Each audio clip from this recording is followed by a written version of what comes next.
Nagsimula ang lahat nung May 7, 2005. Nung umatin ako ng reunion, di ba, ni Clarissa, na kung saan kinuha ko ang number mo, tapos tinawagan mo ko sa telepono. Tapos sinabot tayo ng hanggang daling araw, May 9, kung saan sinagot kita at naging tayo. My life started to change. I wake up each day feeling alright with you. Nakakatawa, ano? Pero kung hindi nangyari ang mga bagay na yun, wala tayo sa naratayan natin.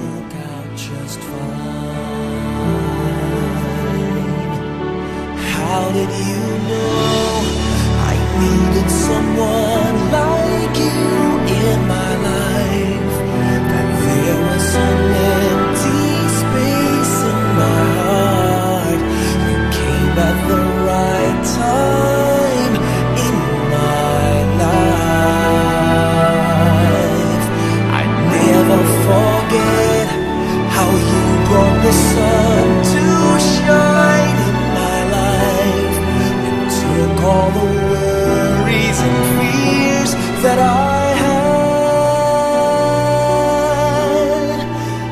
Guess what I'm really trying to say? Pariran sa mega mo.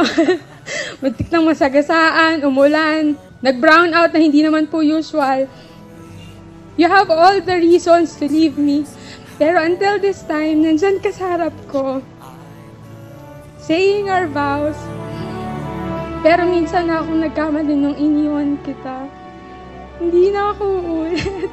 How did you know I needed someone like you in my life? Kasama kita sa napakaraming pangyari sa buhay ko.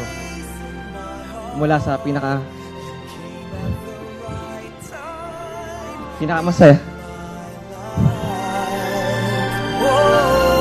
I never forget how you brought the sun to shine in my life.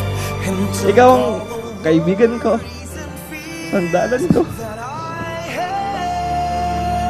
And ngayon, sa harapan ng Lord, sa harapan ng taong mga nandito ngayon, ipinapangako ko sa Panginoon, wala akong ibang mamahalin, wala akong ibang iibigan, wala akong ibang pagbibigyan ng buong ako kundi ikaw lang.